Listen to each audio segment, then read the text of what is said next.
Hey everybody, Dr. Ray here. Here's a little bit crazy these days because we've been involved in the COVID crisis and we've been shut down for a little while, and we've also been quarantining in our house. So things have been a little bit crazy. Going to the barber has not been a priority, especially because they're closed. So apologize for that. Today I'm a little bit inspired to talk to you about color deficiency in people.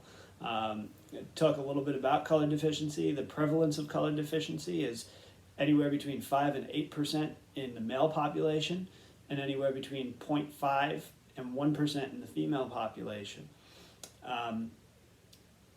There's a lot of misconceptions when it comes to color deficiency. The first thing that you might be noticing is I keep saying the word color deficiency instead of color blind.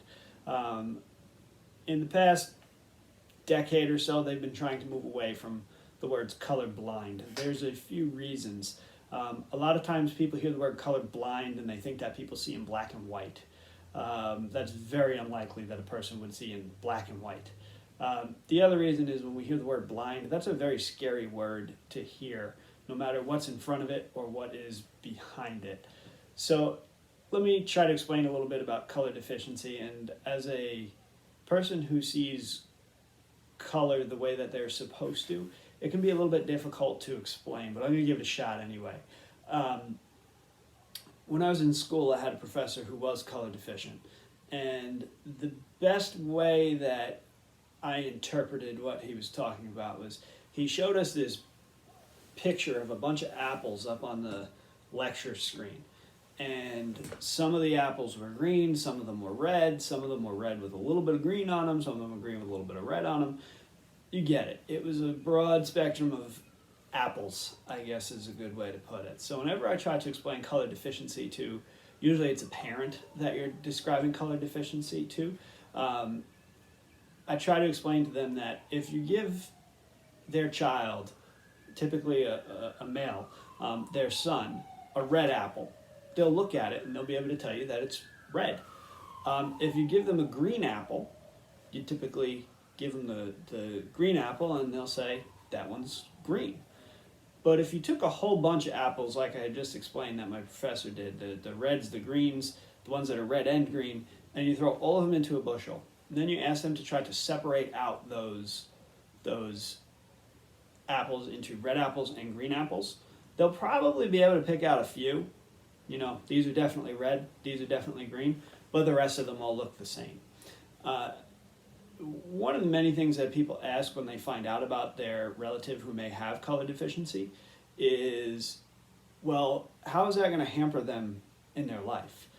My immediate answer is it won't. They can do almost anything that they would want to do as they get older. Big deal. They might mismatch their socks or some of their clothes. They might come downstairs one day and be dressed in pretty wacky attire. But that's really the worst that's going to happen to them. There may be certain jobs that they might not be able to have if they need a certain kind of driver's license, or maybe applying for certain civil service positions. There might be some stipulations that mandate that they have proper color vision. There are always exceptions in those cases as well. So, it's very likely that you can be color deficient and do absolutely anything that you want to do.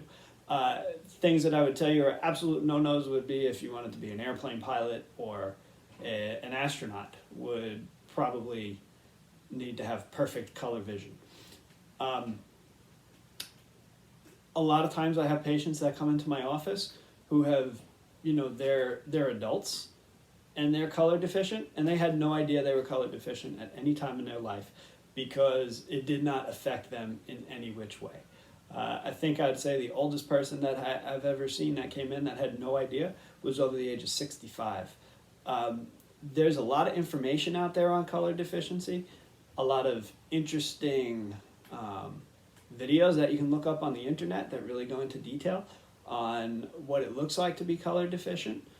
And the most important thing that I try to let everybody know is, you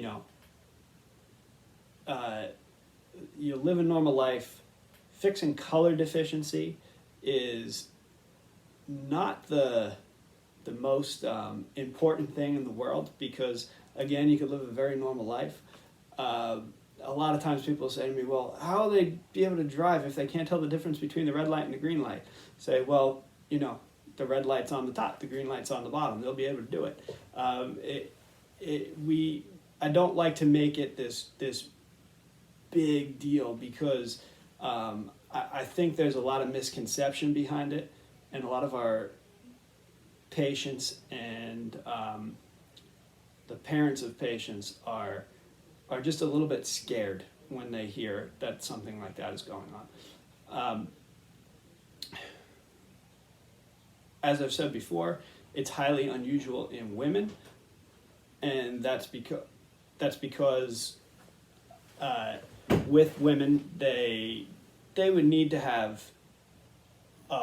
two parents who actually carry the gene for color deficiency. Again, that's a trait in people that it tends to be, as I said before, it's very unlikely. Even if you're a male, it's unlikely to be color deficient.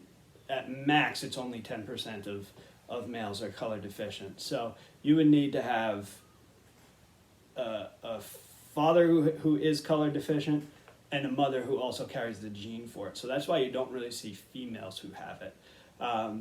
Men, they're a little less likely, because their mothers are typically the ones who would pass it down to them. The mother might not even show any color defect, and it will pass down to the child.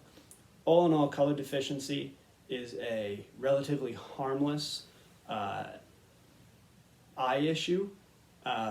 Yes, it could cause a few hiccups in your life, but it's not going to cause you to have any major catastrophes or any real problems. You'll be able to get by, and you'll be able to do almost everything that you want to do. Thanks for tuning in on this one today, and have a good one. Bye.